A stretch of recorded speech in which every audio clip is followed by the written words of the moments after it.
The first shot rang out like thunder cracking across dry plains, a sharp, echoing sound that sliced through the stillness of dawn. Smoke curled lazily from a rifle barrel, held steady by hands hardened from years of relentless labor. Behind those calloused fingers lay lands soaked in sweat, memories, and quiet desperation. A farmhouse stood silhouetted against a blood-red sunrise, its weathered beams whispering of generations lost and battles fought quietly, without recognition or reward.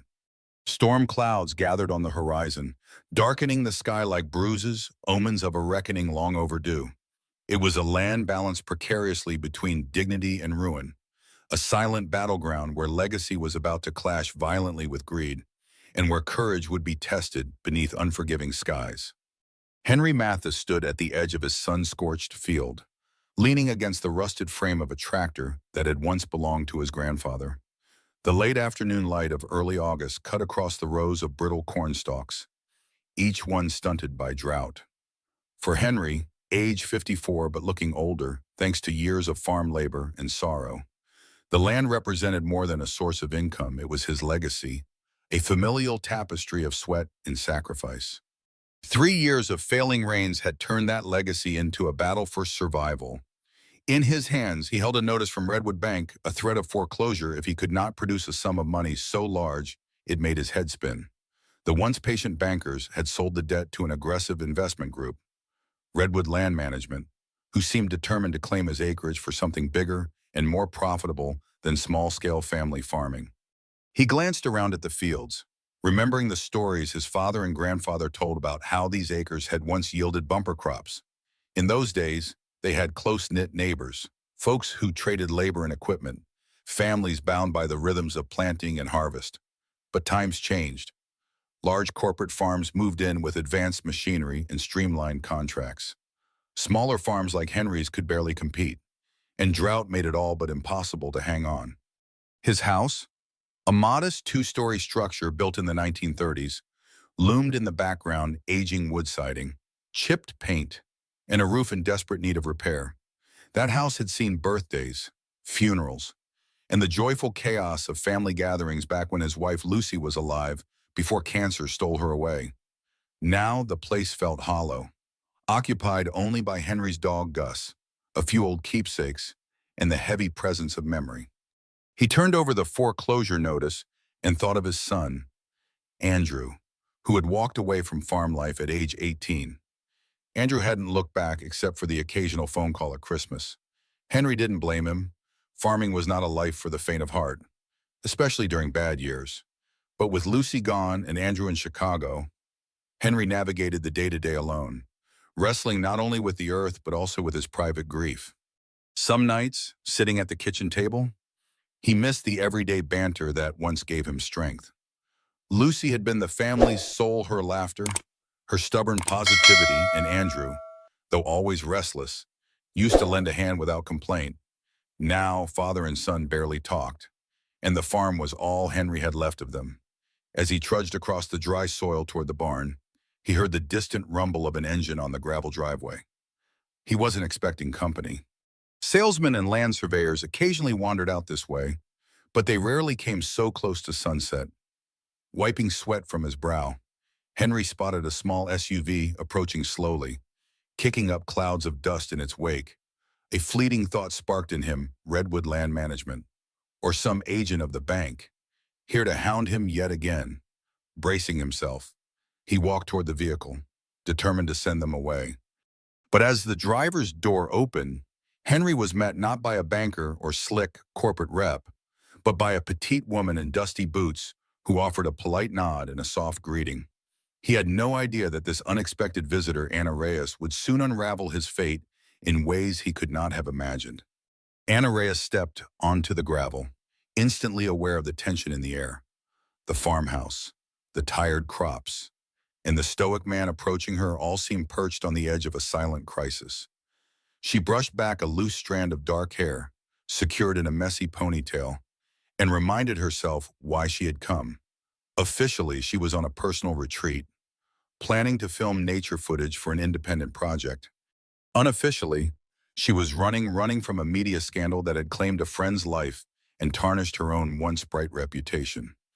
Anna had been a rising star in documentary filmmaking until her partner at a television network took his own life, leaving behind accusations of unethical practices.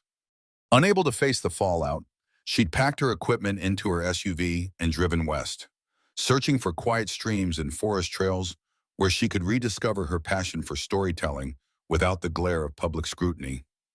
Evening, she called, forcing a confident tone as the tall, middle-aged farmer approached.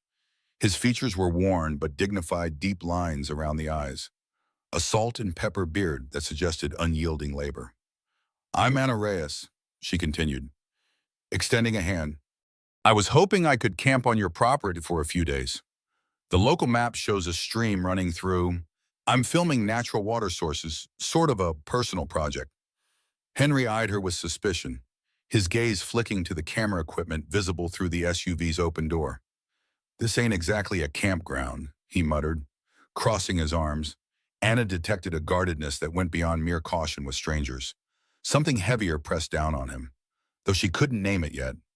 "I can pay you a small fee," she offered. "I have my own gear, so I won't be a bother." Henry considered.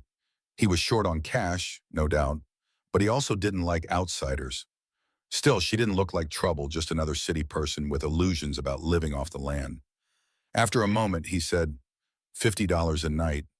There's a spot down by the creek if you want water close by." Relief washed over Anna's face. She'd expected a flat refusal.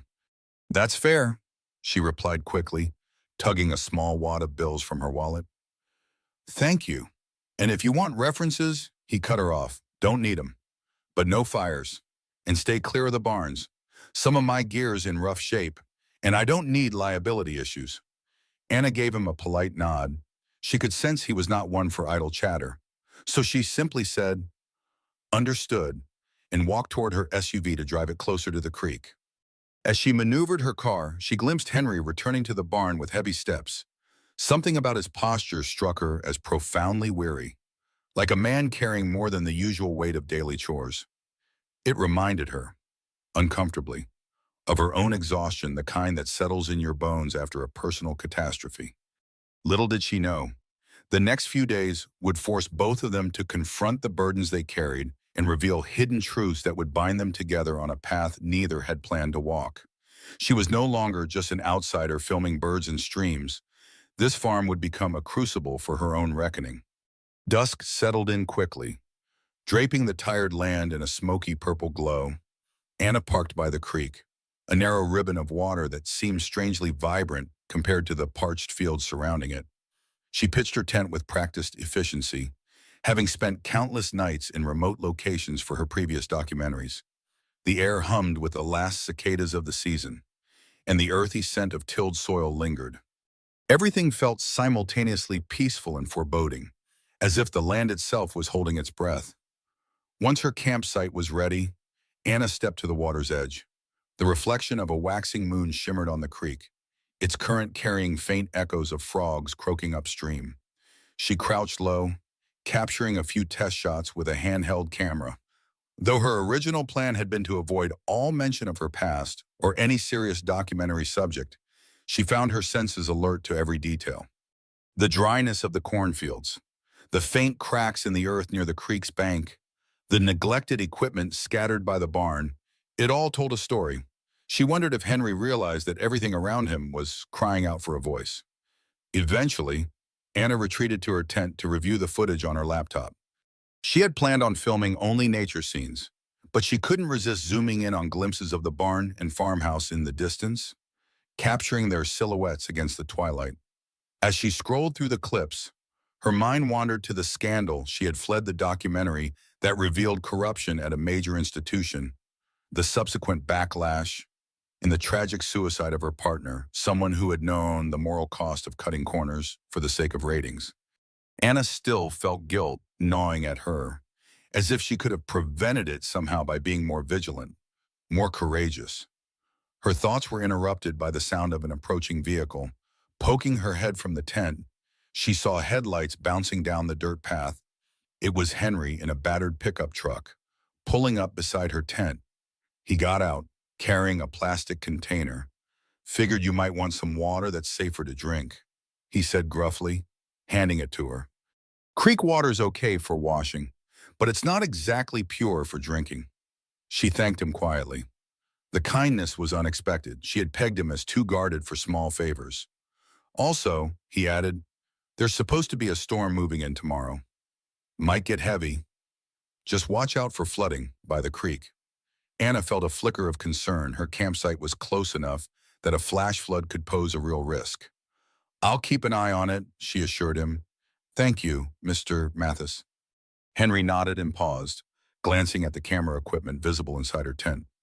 You're sure you're just filming the water? She hesitated, sensing his suspicion. Yes, mostly nature footage, maybe some local context. With a curt nod, he headed back to his truck and rumbled away into the dusk. Alone again. Anna let out a breath she hadn't realized she was holding. The land, the man, and the storm on the horizon, something about it all resonated with her own inner turmoil. She braced herself for whatever would unfold when the skies inevitably broke. The next morning dawned gray and humid, the kind of sky that felt pregnant with rain. Anna woke early, drawn from uneasy sleep by the trill of a mockingbird and the subtle shift in barometric pressure. She emerged from her tent and immediately checked the creek's water level. Still placid for now, but the air buzzed with an electric tension that made the fine hairs on her arms stand up. Deciding to get some sunrise shots, she grabbed her camera and walked upstream, capturing the interplay of diffused sunlight on the rippling surface. When she returned, Henry was standing near her camp, arms folded, looking out across the fields with quiet apprehension. Storm's coming sooner than expected, he said by way of greeting. You might want to move your tent to higher ground. Anna glanced around, noticing the lower portion of the creek bank was indeed precarious. Thanks for the heads up, she replied, feeling a mix of gratitude and a twinge of annoyance at her own oversight. She spent the next half hour repositioning her tent, carrying her equipment one piece at a time to a flatter spot farther up the slope. Henry lingered, watching with the faintest trace of curiosity. At one point, he offered to help carry a heavy case, and she accepted. The two worked in near silence, punctuated only by the distant rumble of thunder. Overhead, a thick blanket of clouds slowly pushed across the sky once everything was secure. Anna poured bottled water into a camping mug. She considered offering Henry coffee, but worried it might be too forward. Instead, she simply said, "Thanks for your help," and he nodded. His eyes drifted toward the camera strapped around her neck. Why do you do it? He asked suddenly. She was startled by the directness. Film. He gave a slow, thoughtful nod. You could do anything else. Something that pays better, out of the heat and storms. Why stick a camera in nature's face? Anna took a moment to compose an answer. I guess, at first, I just wanted to show people what they were missing, places off the beaten path. Animals most folks never see. But then it became something else, a way to hold up a mirror to what's happening in the world. Sometimes the hardest stories to tell are the ones we don't want to see. Henry studied her for a beat, then turned to look at the fields. Well, there's plenty of hard stories here, he said quietly. The wind gusted, carrying the metallic scent of ozone. Far in the distance, lightning flickered through darkening clouds. Without another word, Henry set off toward the farmhouse, leaving Anna alone with the ominous sky. She wondered what it would take for him to truly open up, to share the weight he was carrying. Part of her knew it was not her place, yet the documentarian in her couldn't help but sense a profound story waiting to be told. She exhaled as a bead of rain struck her cheek. The storm was coming, whether they were ready or not. By midday, the sky was a bruised purple, thunder rolling in steady waves. Anna quickly sealed her camera gear in waterproof cases, recalling prior shoots where one careless moment ruined thousands of dollars worth of equipment. She tried to prepare for the worst, lashing down her tent with extra rope and staking the corners more firmly. The wind whipped leaves and small branches around, and the creek's surface rippled violently under sudden gusts. As the first heavy drops fell, Henry's pickup reappeared at the ridge. He stepped out and hollered over the wind, "If it gets bad, you can stay in the house. Won't be much comfort, but it's dry." She appreciated the gesture but could see he was torn, possibly not wanting to invite a stranger into his personal refuge. Still, the sky crackled with lightning, the storm intensifying by the minute. She doubted her tent, even in its higher position, would remain a safe haven. She hurriedly tossed some essentials into a backpack laptop, external drives, and her smaller camera then followed Henry's truck as it plowed through the muddy path back to the farmhouse. Inside, the house was plain yet full of personal touches, faded floral curtains, old family photos on a mantel, a crocheted throw draped over a worn armchair. The living room lights flickered momentarily as the storm rattled the windows. Gus, Henry's aging hound, rested by the door, eyeing the newcomer warily. Anna removed her soaked windbreaker, offering Henry a quick thank you before he handed her a towel. "I'll show you to the spare room," he said, voice low. The house smelled of strong coffee and faint echoes of a cinnamon-scented candle, probably remnants from Lucy. Anna guessed. A short hallway led to a modest guest room, its bed neatly made with a patchwork quilt. She placed her gear carefully on a wooden chair, hearing the rain slam against the roof.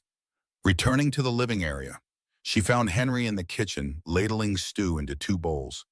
The overhead light flickered again, and she wondered if they might lose power.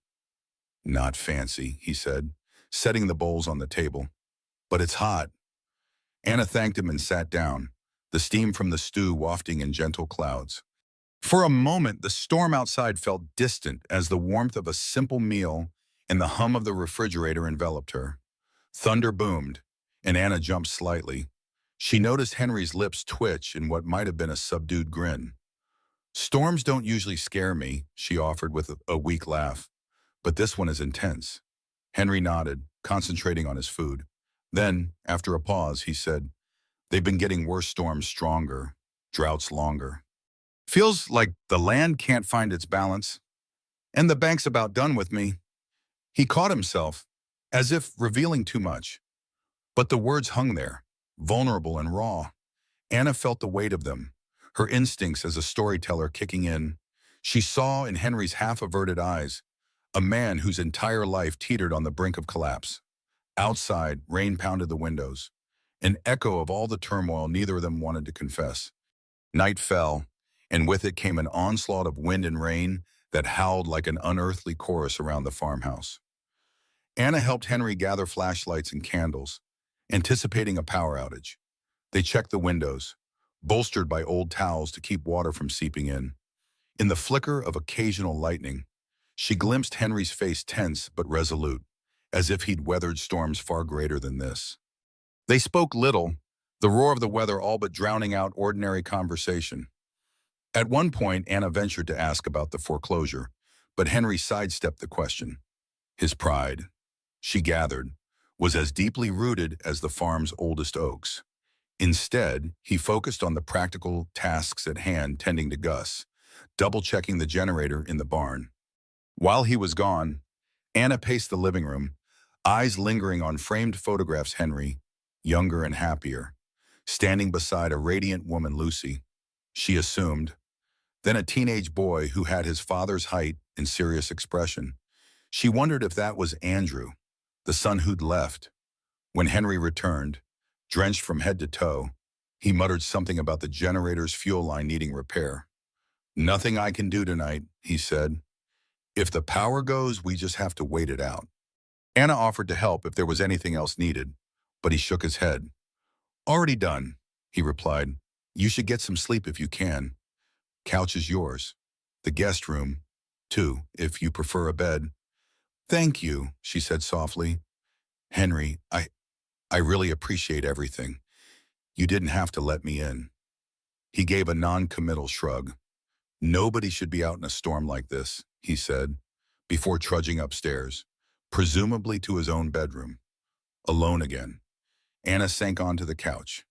She could feel a strange sensation blossoming in her chest, something akin to relief, but also guilt. She realized she was grateful for the simple humanity Henry had shown. It occurred to her that in all her recent struggles, she hadn't allowed herself to ask for or accept help.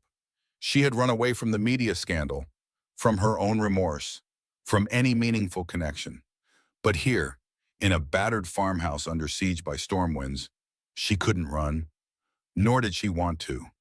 Lightning illuminated the room for an instant, revealing the photograph of Lucy again. The woman in the picture looked so warm, so full of life. Anna wondered what she had been like. Did she share Henry's stoicism, or had she been the chatterbox? The heart of the home, thunder shook the walls, and somewhere upstairs a door slammed from the wind's force. Anna tucked herself under the quilt, each gust beyond the walls reminding her of the uncertain world she had left behind. The farm felt like a realm out of time, a place teetering on the edge of ruin yet still pulsing with the remnants of a love story. Closing her eyes, she drifted into uneasy sleep, lulled by the storm's relentless cadence and haunted by the sense that her own tempest was far from over. By dawn, the storm had passed, leaving a hush across the farmland. Anna awoke to an eerie calm, the house saturated with dim morning light. She peeked out the window and saw debris scattered across the yard branches, pieces of roofing and broken fence rails. The fields, already battered by drought, looked even more forlorn under the weight of storm runoff pooling in low spots. Pulling on a sweater, Anna ventured outside to assess the damage. Henry was already there, wearing a battered cap and muddy boots, working to clear fallen limbs from the driveway. Gus trailed behind him like a faithful shadow. The storm's violence had ripped a portion of the barn's roof clean off. Shards of corrugated metal lay bent around the property. Anna approached cautiously, not wanting to intrude but feeling compelled to help. "Anything I can do?" she asked. Arms folded against the morning chill.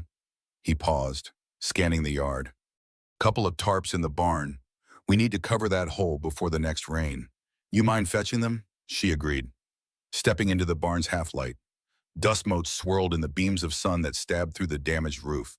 Rusted tools hung on nails driven into wooden beams, each one telling a story of seasons past. She found the tarps rolled up near a stack of hay bales. Dragging them out, she realized just how heavy they were, but adrenaline fueled her steps. Back outside, they worked together, Henry on the ladder, Anna handing him nails, rope, and the tarp corners. The process was precarious. Twice, the ladder wobbled, and Anna steadied it while Henry grunted in frustration. As they toiled, the sun rose higher, burning off the last remnants of storm cloud. By noon, a patchwork covering was in place, though it looked far from perfect. Henry climbed down, wiping sweat from his brow. "It'll hold for now," he said. "I'll need a proper repair soon, but at least the hay won't get soaked." Anna nodded, her arms aching. She had documented floods and hurricanes before, but always with a lens between her and the chaos, rarely stepping into physical labor. This felt strangely grounding. She glanced at Henry, wondering if he was grateful or just tolerating her presence. His face remained guarded, yet he hadn't turned her away. They paused for a lunch break inside the barn's entrance, where Henry produced a thermos of coffee and 2 tin cups. They drank in silence for a while. Eventually, when Anna summoned the courage to broach the subject again, the state of the farm, and whether it could be saved. "I saw the papers on your kitchen table," she admitted softly. "The foreclosure notice, I wasn't snooping, but it was there. Is there anything you can do?" He stared at her, face hardening. "Ain't your business," he finally said, but the rancor in his voice was tempered by resignation. "Truth is, Redwood Land Management wants this place. They're pushing the bank to foreclose so they can come in and do who knows what with the water rights." He looked away. "I'm behind on payments. There's no denying.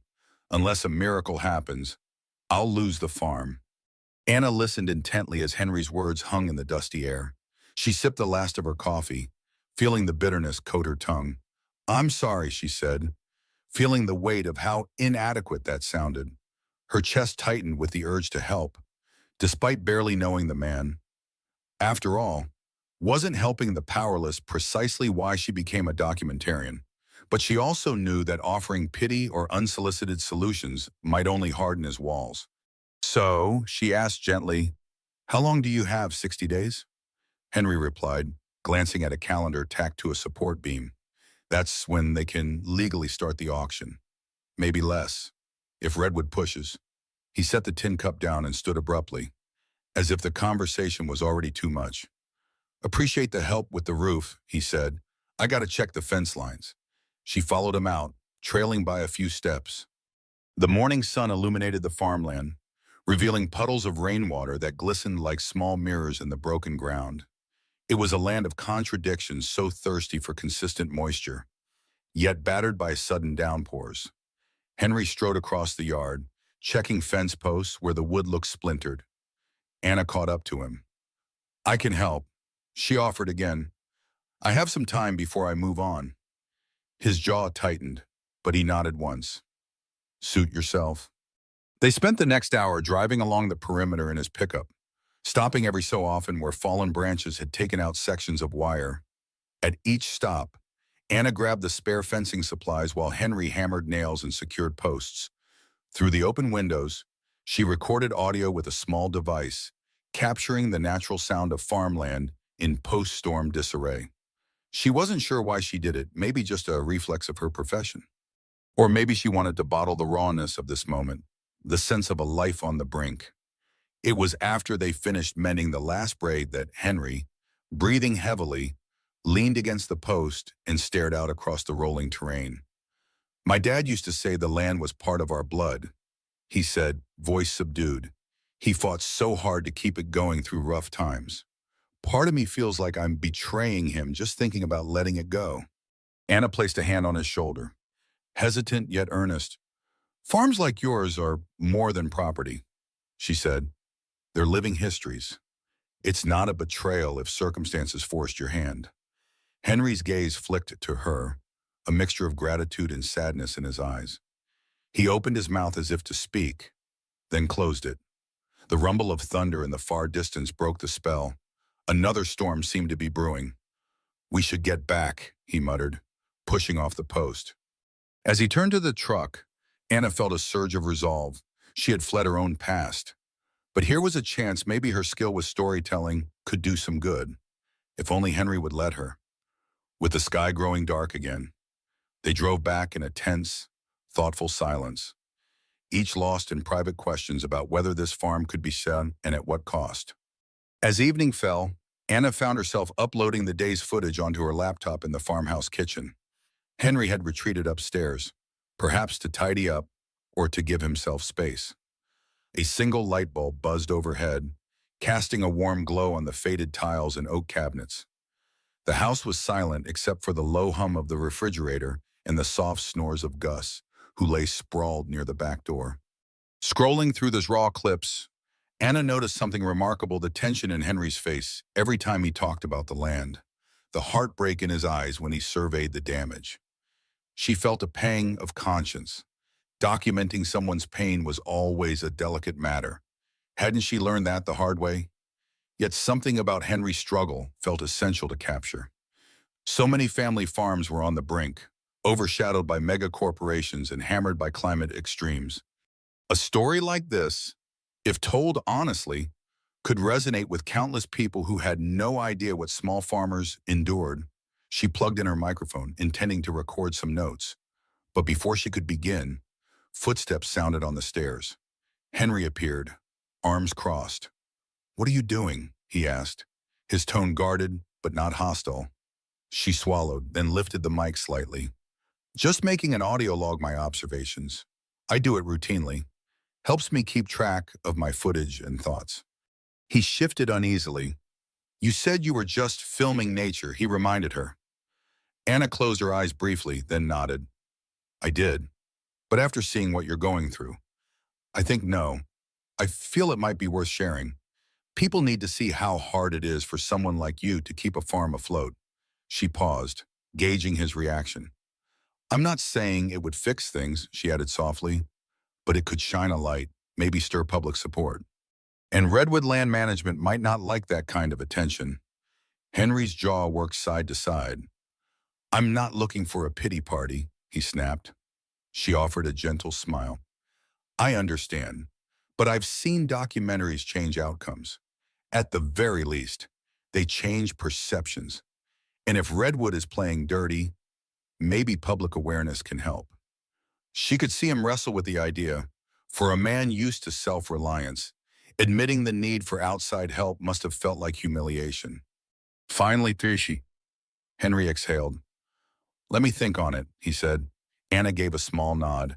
That was all she could ask for now. She disconnected the microphone, feeling her nerves settle. I'm going to step out for some air, she said, heading to the porch. He didn't try to stop her. Outside, Ahuan, the night sky was a tapestry of stars, freed from the storm clouds that had dominated earlier. A gentle breeze rustled the leaves, and Anna inhaled the fresh scent of wet earth. Pulling her sweater tighter, she looked out toward the distant silhouettes of the fields. In the quiet darkness, she felt the first real spark of purpose she had experienced in months. Perhaps this was where she could begin to rebuild, helping Henry, while atoning for the guilt she still carried from her own past. For the first time, she believed she might turn her camera towards something redemptive, rather than the next sensational revelation.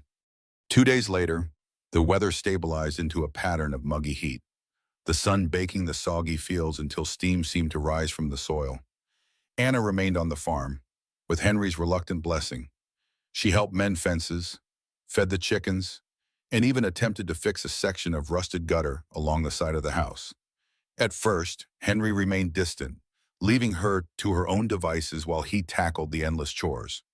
But each evening, as they sat at the kitchen table, an unspoken camaraderie formed between them. On the third morning, she found him in the barn, rummaging through a large wooden chest. Hand me that wrench, he said, pointing to a shelf overhead. Anna complied, noticing the label on the chest read heirlooms. As Henry dug deeper, she caught glimpses of old diaries, pressed flowers, and tin boxes filled with seeds. What's all that, she asked. Her curiosity piqued. He paused, lifting an ornate metal box. Family seeds, he said, varieties that my granddad saved drought-resistant beans, hardy tomatoes, old corn strains. Lucy and I used to experiment in a small patch by the creek. A flicker of sadness crossed his eyes at the mention of his late wife. Haven't touched these in a while. Anna felt her heart skip a beat. That's incredible, she said softly. I've read about seed-saving farmers passing down heritage crops. It's important work. Henry nodded, then placed the box aside. Thought it might help during the drought, but time got away from me. Then everything else happened. The subtext was clear: Lucy's illness, Andrew leaving, financial turmoil, not wanting to pry too deeply. Anna shifted the focus back to the seeds. There could be something valuable here. She ventured, if Redwood Land Management takes over, they'll never preserve this kind of knowledge. They'll probably plow through and do whatever's most profitable. Henry's jaw clenched. They sure as hell won't care about seeds or family history. Anna bit her lip, considering an idea. Henry, she began tentatively, what if we show people the real value of your farm? Not just a piece of land, but a living archive of traditional, resilient crops. That's a story worth telling. He stopped fiddling with the tools and turned to face her. What exactly are you proposing? She took a breath, recalling her days in the field, filming segments on sustainable agriculture. I'm proposing we film you talking about these seeds. Show the creek and how it still runs strong even in drought. Highlight how your small patch of land could be a model for future farming practices. People respond to stories of hope and preservation. This could bring support not just emotionally, but maybe even financially. Henry looked away, lost in thought. After a long silence, he whispered, Lucy believed in that. She used to say these seeds were our insurance for the future. Anna reached out, lightly touching his arm. She was right, Anna said gently, and it's not too late to make the world see it. For a moment, they locked eyes, and she could almost see the flicker of determination behind his weariness. At last, he cleared his throat, brushed imaginary dust off his jeans, and said, all right, let's give it a try, but no pity. Show it for what it is, our last stand. The filming began in earnest the next morning. Anna selected a few key spots around the farm to capture Henry's daily routine, feeding the animals at sunrise, walking the perimeter to survey the battered fields, and checking the creek's flow rate.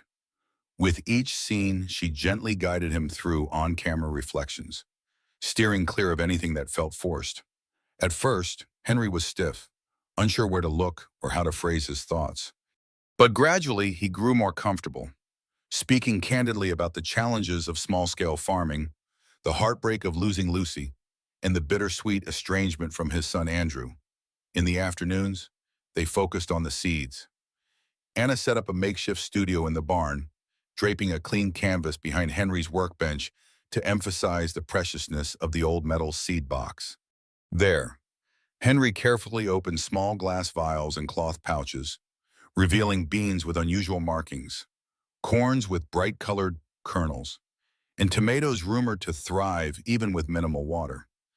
He explained how Lucy had taught him to rotate crops naturally, to save seeds from the strongest plants, and to let nature dictate the pace rather than forcing chemical interventions. As he spoke, a quiet pride replaced his usual stoicism. It was as if he finally had permission to celebrate something uniquely his own. Anna recorded hours of footage, mindful to capture not just his words, but the subtle expressions on his face. She also took sweeping shots of the property, the battered barn, the ridge where storms brewed, and of course, the creek that seemed to defy the drought.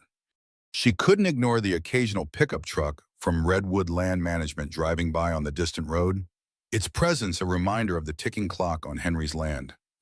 Each night, she spent hours editing rough cuts on her laptop, shaping the narrative but leaving room for the raw, unpolished truth of Henry's struggle.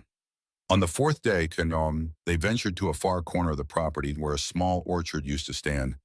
Gnarled apple trees poked out of the ground like bones of a forgotten era. Lucy planted these when Andrew was a baby, Henry said quietly, resting a hand on a trunk scarred by time and disease. He used to run through these rows, chasing fireflies at dusk. Anna noticed the crack in his voice. "Have you talked to him lately?" she asked softly. Henry shook his head. "Not since last Christmas. I couldn't bear to tell him about the foreclosure. Didn't want him to see me as a failure."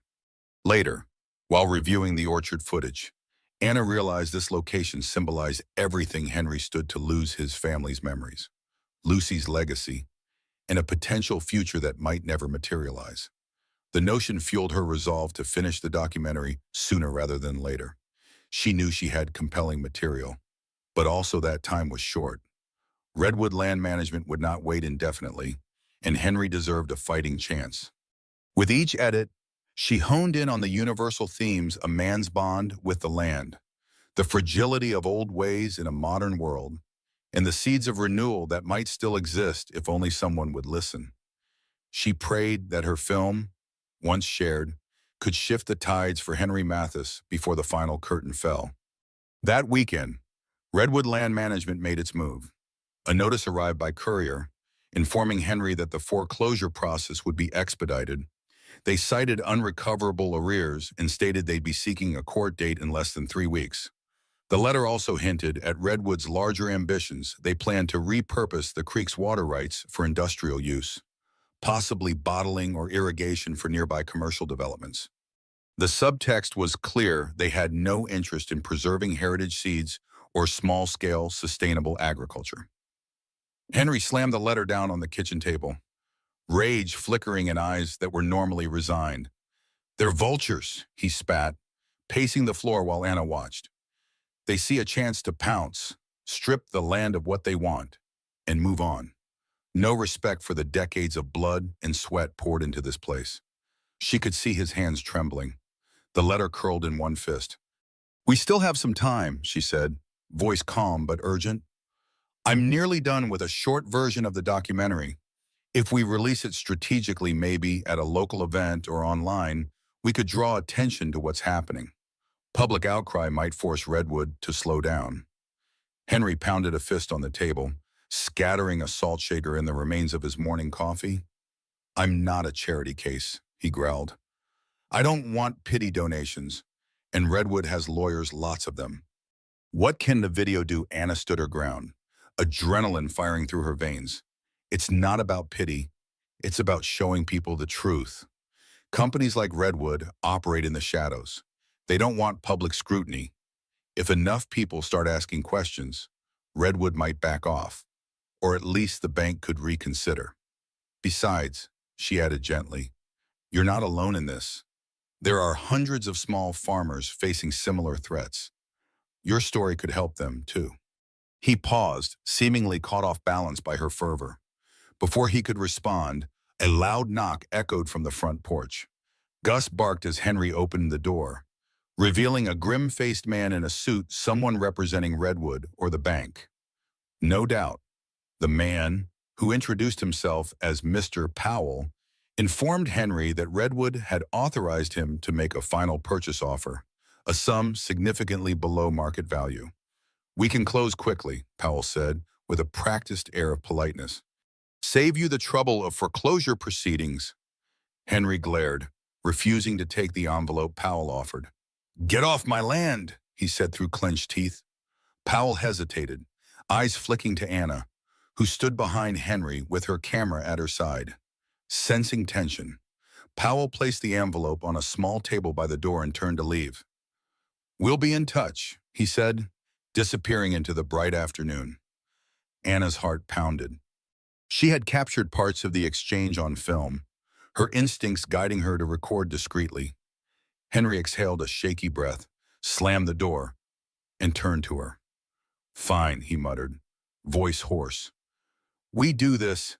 Show your film wherever you can. Just make sure Redwood's name gets dragged out in the open for everyone to see. He grabbed the letter from the table and tore it in half. Maybe that's our last hope. In his eyes burned a fierce determination Anna had not seen before, and she felt a surge of confidence that their combined efforts might yet turn the tide. Anna worked tirelessly to piece together a concise, powerful documentary.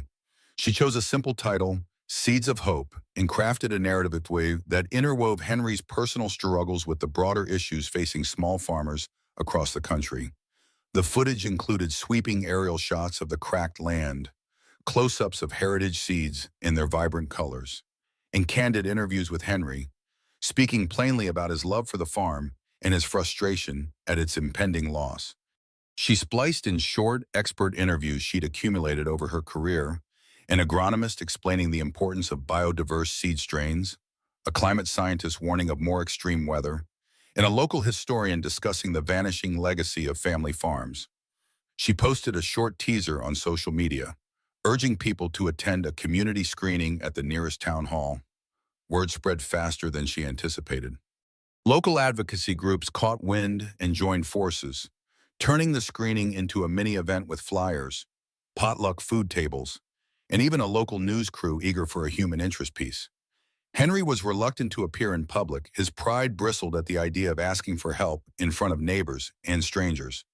But Anna convinced him that his presence was crucial. You're the heart of this story, she said. If people hear it from you directly, they'll care. On the day of the screening, Henry wore his best shirt, which was still wrinkled but decent. Anna hurried around, setting up a projector and sound system, aided by a handful of volunteers. Townsfolk milled about, curious and supportive. A soft murmur filled the room as the seats began to fill. In the front row, Henry sat stiffly, arms folded, while Anna introduced the film. Thank you all for coming, she said into a microphone, her voice quivering with nervous energy. This documentary started as a simple nature project, but I discovered a story that matters to every family who cares about the food we eat and the land we share. The lights dimmed, and the film began. Scenes of Henry's worn hands planting seeds, Lucy's old orchard, and the battered barn flickered across the screen. A hush fell over the crowd, punctuated by the occasional gasp when Redwood Land Management's menacing role was shown.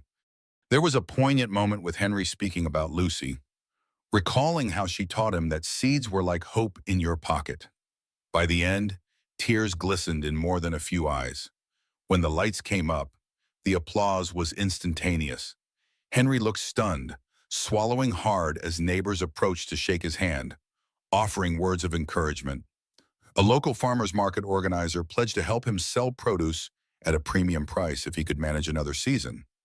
The town's mayor, who rarely took stands on private business matters, publicly chastised Redwood for overreaching. Some audience members asked if a GoFundMe campaign or community fundraiser could be set up. Henry could only nod. Overwhelmed by this outpouring of support, Anna hovered by the projector, catching her breath. She knew this was only the first step. Redwood was well-funded and aggressive. Yet tonight she witnessed a crack in the corporation's facade. Ordinary people, armed with knowledge and compassion, could shift the narrative. As Henry stood among well-wishers, his expression moved from disbelief to a cautious spark of hope. In that moment, Anna realized the power of a story well told and the profound courage it takes to share it. Word of the screening spread beyond the small town. Social media shares of the Seeds of Hope teaser skyrocketed, and soon Anna's inbox overflowed with the inquiries, journalists wanting quotes, environmental groups asking how they could help, and other farmers sharing their own tales of corporate intimidation. A regional news station ran a segment on the Redwood controversy, featuring clips of Henry's interview. The pressure mounted quickly, and Redwood Land Management found itself facing negative publicity it had never anticipated. Even Redwood's local representative, Mr. Powell, was quoted in an article trying to downplay the company's objectives, insisting they intended to coexist with local traditions. Few believed him.